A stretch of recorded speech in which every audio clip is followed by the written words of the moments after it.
विष्णुदेव महेश्वर गुरु साक्षात् परम ब्रह्म तस्मै श्री गुरुवे नमः। अखंड मंगलकारं भक्तं जगच्चराचरं तद्भक्तं दर्शितं तस्मै श्री गुरुवे नमः। ओम गुरुवे नमः। ओम गुरुवे नमः।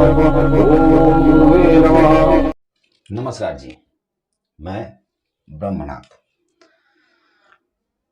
बात करेंगे नेगेटिव एनर्जी आपके अंदर अगर होता है तो उसका इफेक्ट, उसका जो एक्टिविटी होता है वो आप कैसे समझेंगे कि आपके ऊपर कोई नेगेटिव एनर्जी का प्रभाव है या फिर नेगेटिव एनर्जी आपके प्रति अट्रैक्शन है।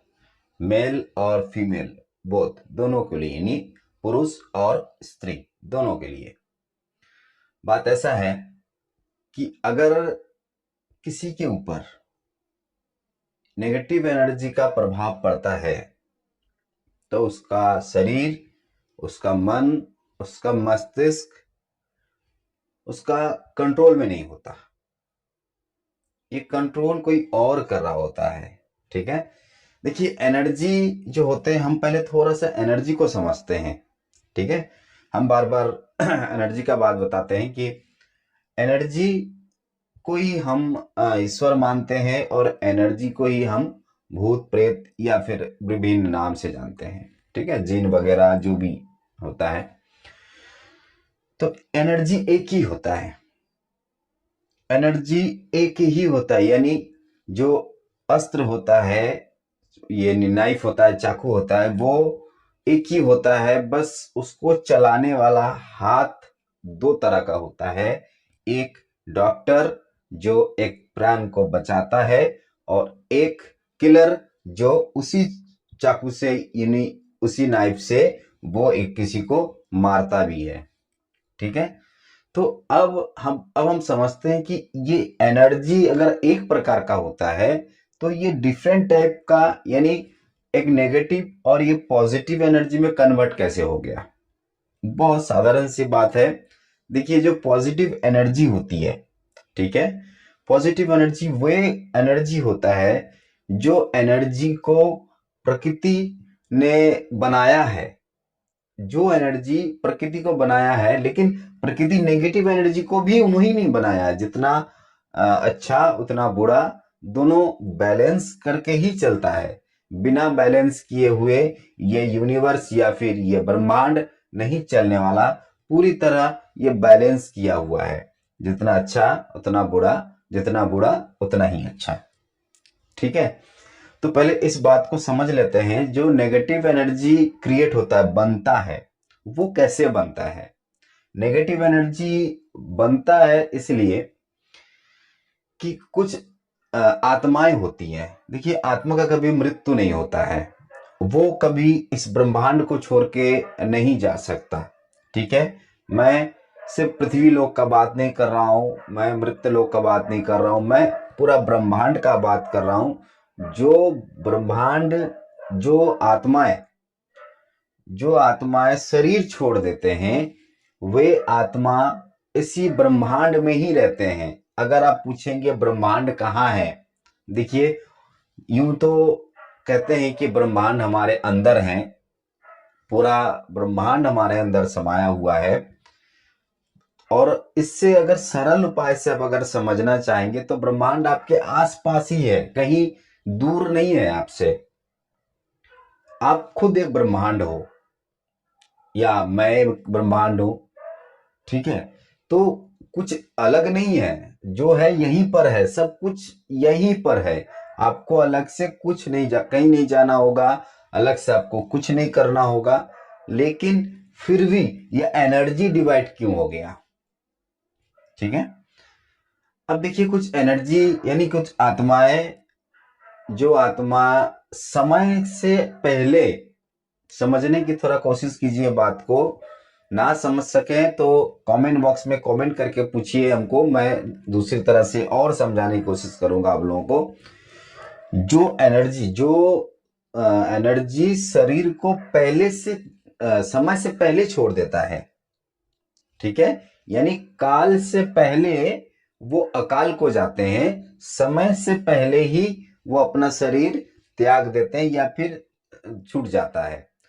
कोई कारणवशत हो सकता है, लेकिन होता है। वह एनर्जी, उनका कर्म तो पूरा नहीं होता है ना।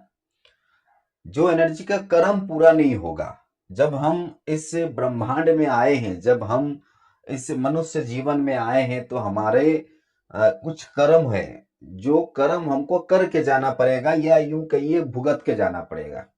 ठीक है, तो उनका कर्म रह गया, उनका जो कर्म है वो रह गया। अगर कर्म रह जाता है, किसी कारणवश कर्म रह जाता है, तो वे एनर्जी वो आपके आसपास ही होते हैं।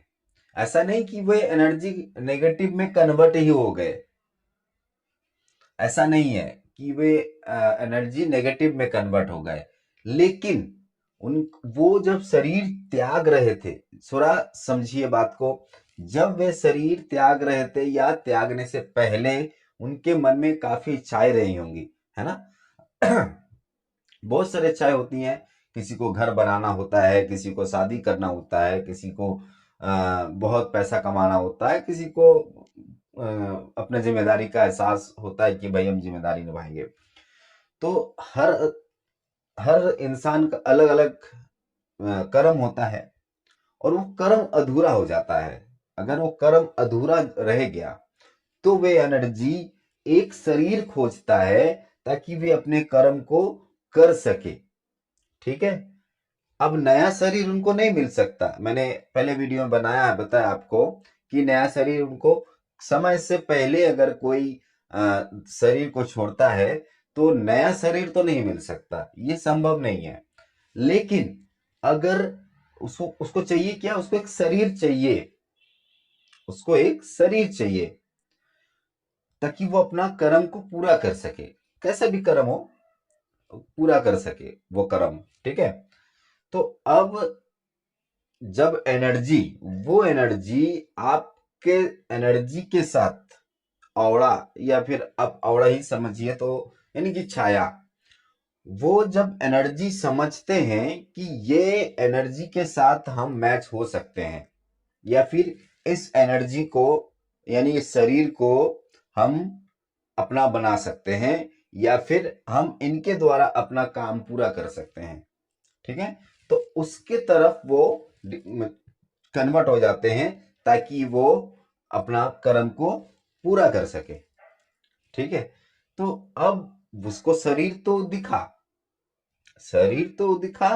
कि वो अपना शरीर उसको एक मिला कर्म करने के लिए, लेकिन जिस शरीर पे वो गया, बात यहां पर शुरू होती है। ठीक है, जिस शरीर पे वो गया, वो शरीर का कोई अस्तित्व धीरे धीरे नहीं रहेगा। क्यों? क्योंकि वो एनर्जी जो है, वो एनर्जी फिजिकली एनर्जी नहीं है, वो एनर्जी फिजिकली नहीं है, अनफिजिकली है, और वो फिजिक्स ढूंढता हुआ आपके पास पहुंचा।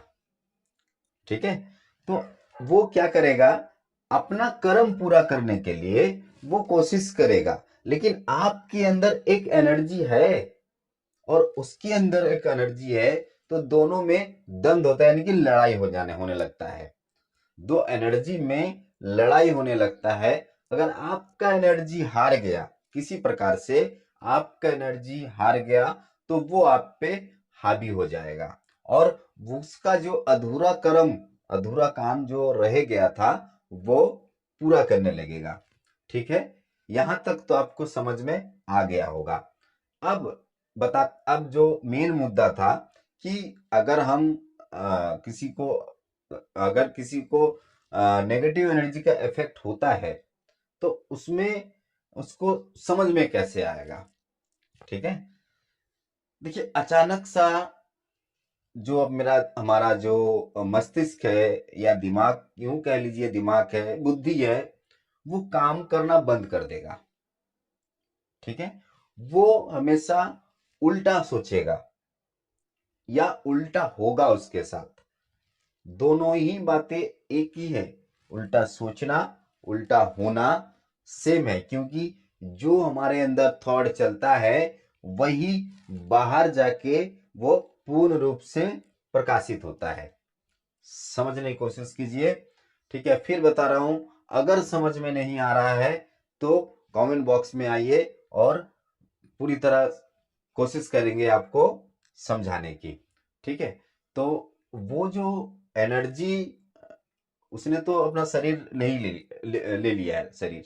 ठीक है, अब बताते हैं कि अगर उसका मस्तिष्क काम नहीं करेगा, मस्तिष्क उसका काम नहीं करेगा, दिमाग उसका काम नहीं करेगा, तो वो रॉन्ग सोचेगा ना, उसका जो सोच होगा वो गलत ही होगा, थॉट होगा तो गलत थॉट होगा। जो थॉट हमारे अंदर चलता है, जो थॉट हमारे अंदर चलता है, वही थॉट हमारे बाहर आता है और वही हमारे समाज या फिर हमारे आसपास लोगों के ऊपर हावी होने लगता है। मान लीजिए आपने एक परफ्यूम लगाया हुआ है, परफ्यूम दिख नहीं रहा है किसी को, लेकिन आपने परफ्यूम लगाया हुआ है, और वो परफ्यूम, अगर उस परफ्यूम को लगाया हुआ इंसान किसी स्थान पे जाता है, तो वहां का इंसान, कुछ इंसान को अच्छा लग सकता है, कुछ इंसान को बुरा लग सकता है, यानी कि बोलेगा अरे क्या लगाया आपने, इतना माथा दर्द दे रहा है, और कुछ बोलेगा नहीं नहीं बहुत अच्छा लग रहा है। तो ये तो दूसरी बातें हो गई। लेकिन मैं समझाने की कोशिश कर रहा हूं कि आपके अंदर जो थॉट है, जो सोच आपके अंदर चल रहा है, वही बाहर जाके स्थूल रूप से प्रकाशित होता है। ठीक है, तो उसका दिमाग काम करना बंद कर देता है। अब उसका दिमाग काम अगर करना बंद कर देगा तो क्या होगा, उसका नुकसान होने लगेगा। वो अपना काम में मन नहीं लगा पाएगा, उसको नींद नहीं आएगा, चिड़चिड़ा हो जाएगा, बहुत सारे इस तरह के समस्या होने लगेगा, अचानक से तबीयत खराब होने लगेगा। क्यों? क्योंकि उसके अंदर जो चल रहा है, जो वो एनर्जी बाहर से एनर्जी जो आया हुआ है, वो हम पे हावी हो चुका है। ठीक है, अब वो कोशिश करेगा कि वो अपना काम को अंजाम दे। ठीक है, तो वो धीरे धीरे करके शरीर उसका नष्ट होने लगेगा। उसका काम जो वो करते हैं, चाहे नौकरी हो, बिजनेस हो, कुछ भी हो, लेकिन वहां पर भी इफेक्ट आने लगेगा। क्यों? क्योंकि उसका जो औड़ा है ना, औड़ा यानी छाया, वो औड़ा जो है वो नेगेटिव की तरफ जा रहा है, पॉजिटिव की तरफ नहीं जा रहा है। इसीलिए सब यही बताते हैं कि अगर आपका दिन बुरा चल रहा हो तो आप भगवान को याद करें, उनका पूजन करें और उनका मंत्र जाप करें, ताकि आपके अंदर का जो एनर्जी है, अंदर का जो पॉजिटिव एनर्जी है, वो पॉजिटिव एनर्जी बढ़ता रहे, ताकि वो नेगेटिव एनर्जी को हटाया जा सके। ठीक है, तो बहुतों को ये नहीं आता है कि हम कैसे करेंगे इस चीज को, क्या करेंगे, कब करेंगे। तो वे क्या करते हैं, कभी किसी तांत्रिक के पास या एस्ट्रोलॉजर के पास वो जाते हैं, ये तो अलग बात हो गया। ठीक है, एक और चीज होता है, आप मानेंगे या नहीं मानेंगे, ये निर्भर करेगा आपके अनुभव के ऊपर। मैंने अनुभव किया है तो मैं आपको बता रहा हूं। ठीक है, तो वो एनर्जी, जो एनर्जी आपके ऊपर हावी हुआ है, धीरे धीरे आपको, आपका जो एनर्जी है, उस एनर्जी को खींच खींच के अपने तरफ वो लेने लगेगा। मतलब अब आप धीरे धीरे मृत्यु के तरफ जाने लगेंगे। क्यों? आपका दिमाग काम करना बंद हो गया है, आपका शरीर जो फिजिक्स है वो खराब होने लगा है, आपका बिजनेस नहीं चल रहा है, आपका जो नौकरी, जहां पर आप नौकरी कर रहे हैं वहां पर अनबन हो रहा है, आपको ड्यूटी से, नौकरी से निकाला भी जा रहा है। तो इस तरह के चीजें उनके साथ होने लगेगी, अचानक से तबीयत खराब होने लगेगा। कोई कुत्ता या फिर कोई जो रास्ते में चलते फिरते कुत्ता होता है ना, वो बहुत तेज भौंकेगा आपके ऊपर। क्यों? उसको वो वाला दिख रहा है, एनर्जी जो नेगेटिव एनर्जी है वो दिख रहा है उसको, इसीलिए वो आपके ऊपर भौंक रहा है। ठीक है, तो ये जो सिंबल है, इसको आपको थोड़ा सा ध्यान से समझना होगा कि मेरे साथ क्या हो रहा है। ठीक है, देखिए, मैंने अभी तक जो भी बातें बताया आपको, ये मैंने ऐसा नहीं बताया कि कोई आपको एनर्जी आपके पास भेज दिया है या फिर एनर्जी को आपने क्रिएट, ऐसा कुछ नहीं बताया। मैंने सिर्फ ये बताया, समझाने की कोशिश किया कि एनर्जी एक ही होता है, वह डिवाइड कैसे हो गया, और उस एनर्जी, जो एनर्जी आपके ऊपर हावी हुआ है, वो एनर्जी धीरे धीरे करके आपको किस तरह खत्म करेगा। ठीक है, अब देखिए इस एनर्जी को, वो जो नेगेटिव एनर्जी है, वो तो चाहेगा कि जैसे वो आएगा तो वो तो चाहेगा ना कि हम हावी हो जाएं। तो जैसे हावी होने लगेगा, बहुत सारे देखिएगा सुसाइड कर लेते हैं या तबीयत खराब हो जाता है, बहुत सालों से बिस्तर में पड़े रहते हैं। तो वो इस नेगेटिव एनर्जी का ही काम है। नेगेटिव एनर्जी, ये नहीं, जरूरी नहीं है कि आपका शरीर में ही रहे। ठीक है, जरूरी नहीं है। बोलते हैं ना घर में वास्तु में नेगेटिव एनर्जी है, इस तरह की बातें भी हम लोग जानते हैं। वास्तु जब हम लोग देखने जाते हैं, जब हम काउंसलिंग करने जाते हैं तो देखते हैं, तो वो एनर्जी असल में वास्तु में आया, वास्तु में बना नहीं है, वो बाहर से कहीं नहीं आया। वो अंदर, आपके अंदर जो एनर्जी, पॉजिटिव एनर्जी को किसी नेगेटिव एनर्जी ने कन्वर्ट किया है, वही एनर्जी आपका ऑरा बन के आपके चारों तरफ वास्तु या फिर आपके आसपास में वो नेगेटिविटी फैला रहा है। ठीक है, तो जरा बात को समझिए। नहीं समझ में आ रहा है तो हमसे पूछिए, हम आपको डिटेल्स में बताने की कोशिश करेंगे। अब के लिए इतना ही, आगे आपसे बात होगी, लेकिन अगला जो वीडियो होगा वो इससे भी अच्छा होगा। तो लाइक सब्सक्राइब करके रखें, ऑल का नोटिफिकेशन बेल दबा के रखें, ताकि आप कोई वीडियो मिस ना करें। और मैं जितना भी बातें बताता हूं, ये अनुभवी है, ये कोई किताब में लिखा हुआ नहीं है। मैं आपको किताबी बातें नहीं बता रहा हूं, ये अनुभव किया मैंने। 23 साल का अनुभव है, 11 साल का रिसर्च है, तब जाके मैं आपको ये बातें बता पा रहा हूं। नमस्कार जी, आज के लिए इतना ही। ओम नमः शिवाय।